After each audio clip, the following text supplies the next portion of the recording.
All right, so today we're setting sail for a deep dive into the world of cruising. Specifically, we're checking out 10 well-known cruise ships, all based on an article from 10mosttoday.com called 10 Well-Known Cruise Ships in the World.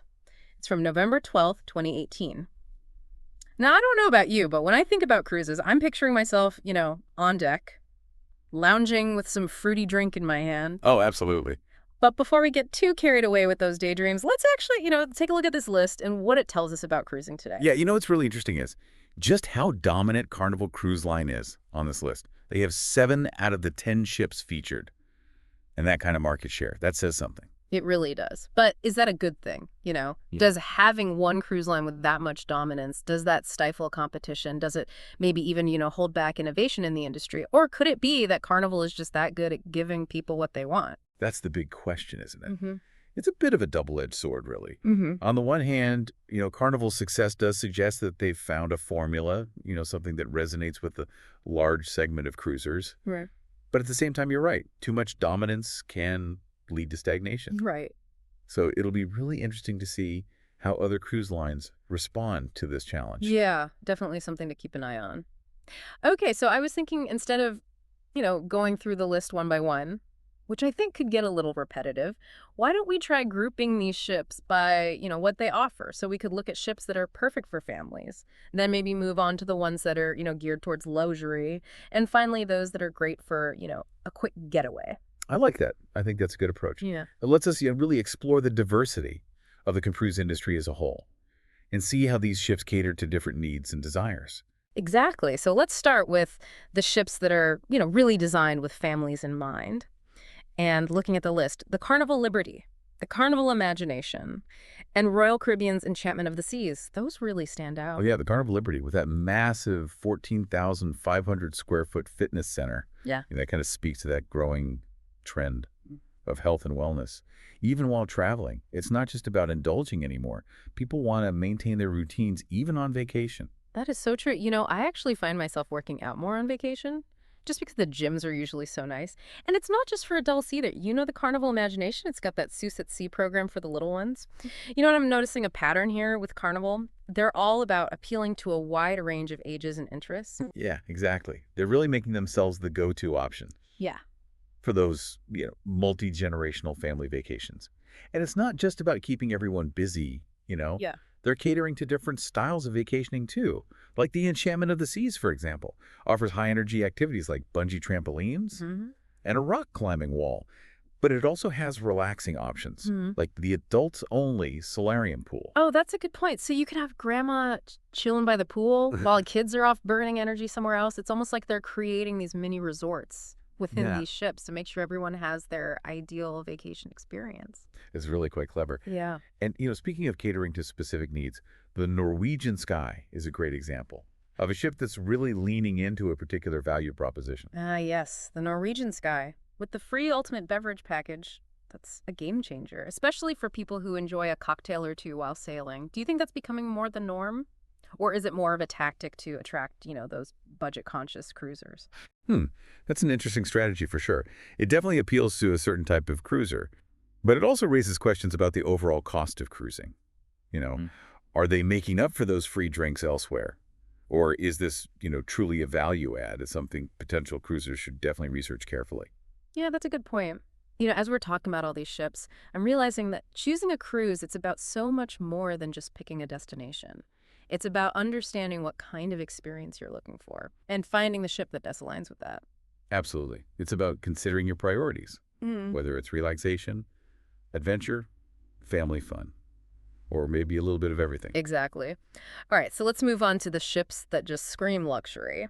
On our list, we have Royal Caribbean's Oasis of the Seas and the Carnival Valor. Now, the Oasis of the Seas, this is a perfect example of that mega ship trend. It's not just a ship, it's practically a floating city with 7 distinct neighborhoods. Now, this concept isn't unique to Royal Caribbean, but it really reflects that desire to create a completely immersive, almost overwhelming experience. Wow, 25 dining options.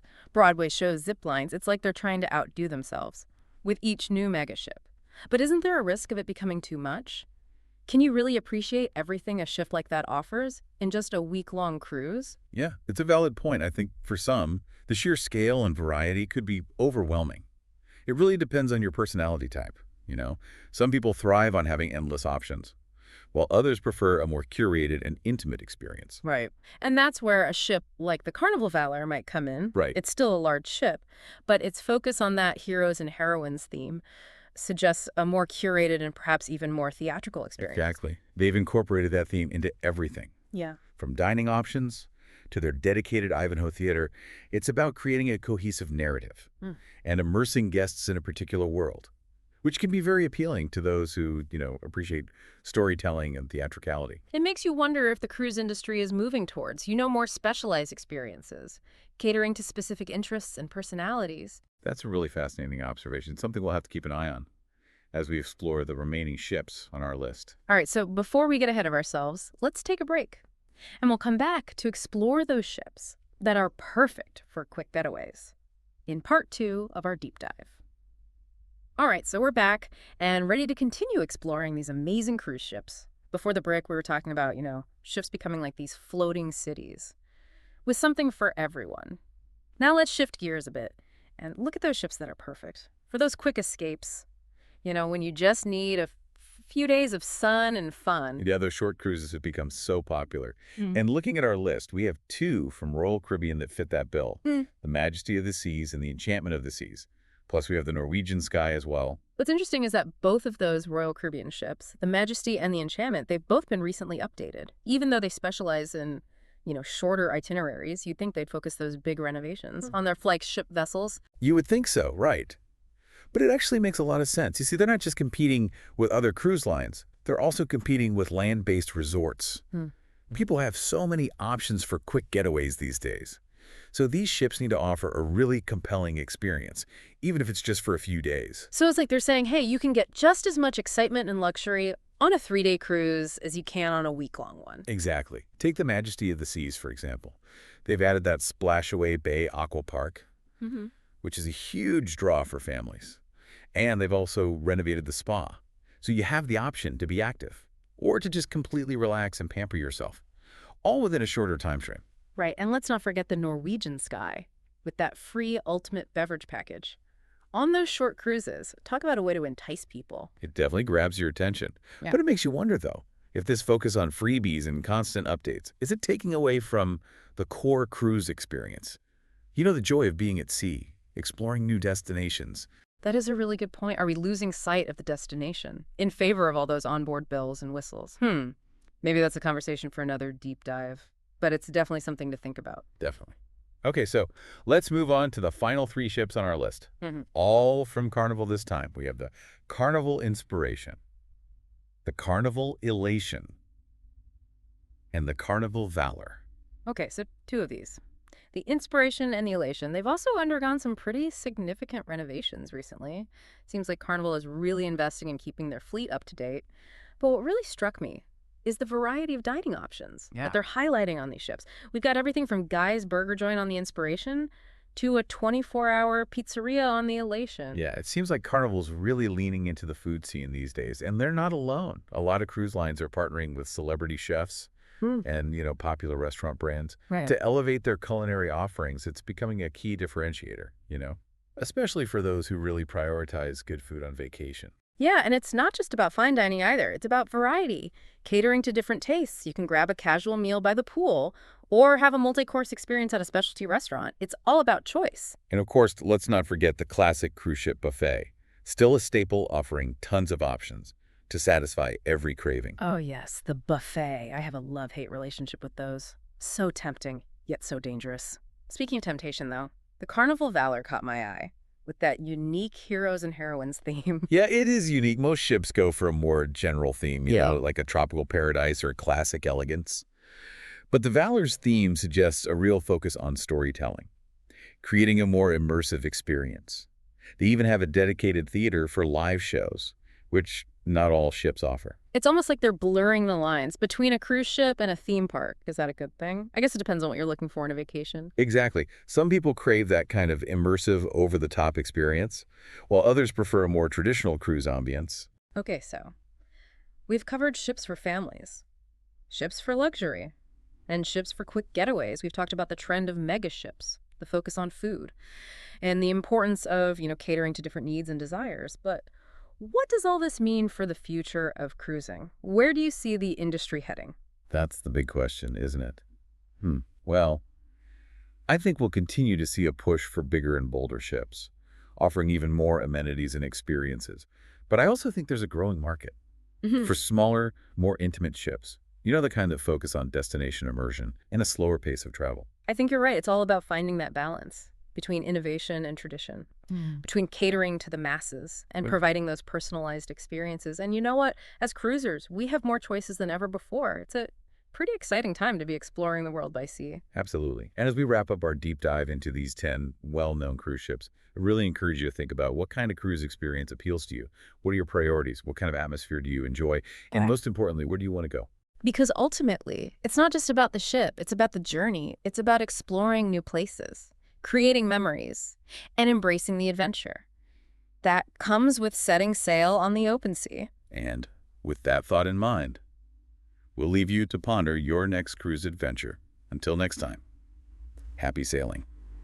As we've been talking about all these different ships and the different experiences they offer, I keep thinking about how cruising itself has kind of evolved. It's not just about, getting from point A to point B anymore. It's become a destination in itself. It really has. You have these mega ships with everything you could imagine. Broadway shows, water parks, gourmet dining, even zip lines. It's like they're trying to create an entire city on one ship. And it makes me wonder, with all of these onboard attractions, does the actual destination even matter as much anymore? Are we so focused on the ship itself that we forget about the places we're visiting? That's a really interesting question.